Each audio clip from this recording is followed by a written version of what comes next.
A government that was supposed to provide all the services that people need, to provide the security that people need, to provide housing, to provide healthcare, to provide education, to provide an environment where we can thrive, has turned against the people. Season's greetings, patriots, comrades, and fellow citizens of the Republic of Kenya. I shouldn't even call it a republic, because I don't believe that we have reached a stage where we can say that Kenyans in their numbers can claim to be genuine citizens of our country, or at least the regime does not treat us as citizens. When you see hundreds of people abducted and disappeared by a regime that is supposed to protect them, when you see hundreds of people murdered or disappeared by a regime that is supposed to provide them with security, when you see trillions of public money squandered, looted, plundered, and stolen by arrogant, self-important tyrants pretending to be representatives of the people, when you see a parliament that was supposed to be a check on the excesses of the executive become a facilitator of corruption and dictatorship, when you see the so-called opposition that was supposed to bring the government to account and offer alternative leadership fall in bed with tyranny from the executive and the ruling regime under the pretext of quote-unquote national unity, when you see the amount of destruction that this regime has inflicted on the environment, on the people, on everything in the country, when you see that, you have to pause and reflect on what really has been going on for the last 63 years.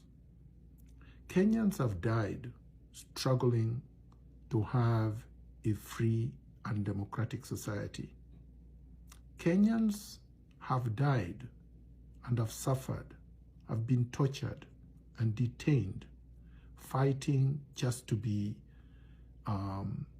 human beings, to live in dignity like anybody else in the world. But we've reached a stage where a government that was supposed to provide all the services that people need, to provide the security that people need, to provide housing, to provide healthcare, to provide education, to provide an environment where we can thrive, has turned against the people. And the leading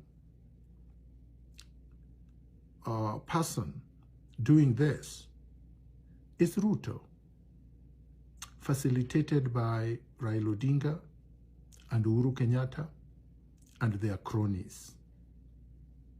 Those are the representatives of the system that we must remove. And it is important that we recognize that if they are not removed now and removed completely, so that we can have a free and democratic society, then we cannot have free and fair and credible elections, whether it is now, whether it is 2027, but we cannot have that. Anytime anybody demands that Ruto must form the IEBC, I feel sad, I feel disappointed, because saying that means that you don't understand how the system works. That essentially what you're doing is saying Ruto should pick his cronies and constitute the IEBC in his own image so that whatever elections are going to take place are going to be coronation exercises. That the delimitation of boundaries that are going to happen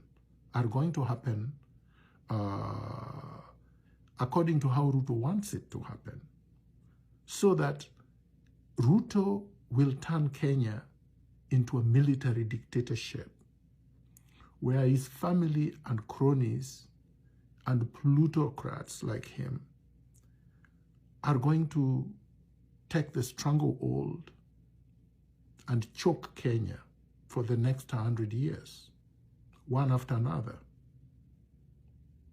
So let no one tell you that, oh, there is something undemocratic or unconstitutional by anyone calling on citizens to turn out in large numbers in the streets and remove Ruto from power. Because that power, to vest power and to remove power from anyone, is in the hands of the people. The people have that power through the Constitution, Article 1, Article 2, Article 10. It gives people power to chart their own destiny. Fear is not a very good thing. In fact, fear incapacitates people to take control of their lives. And that's what Ruto is currently banking on. The media, the daily media, is spreading fear.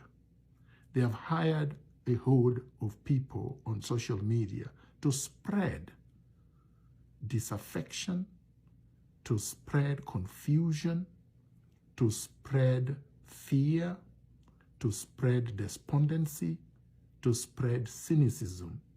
And we must tell them that this is not going to fly, that Kenyans have suffered for too long, too much, to allow fear to control their ability to liberate themselves. That the time is now.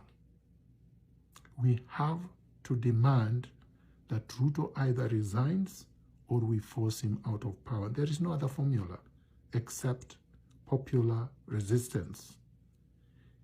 There is no one who can shoot through 1 million people.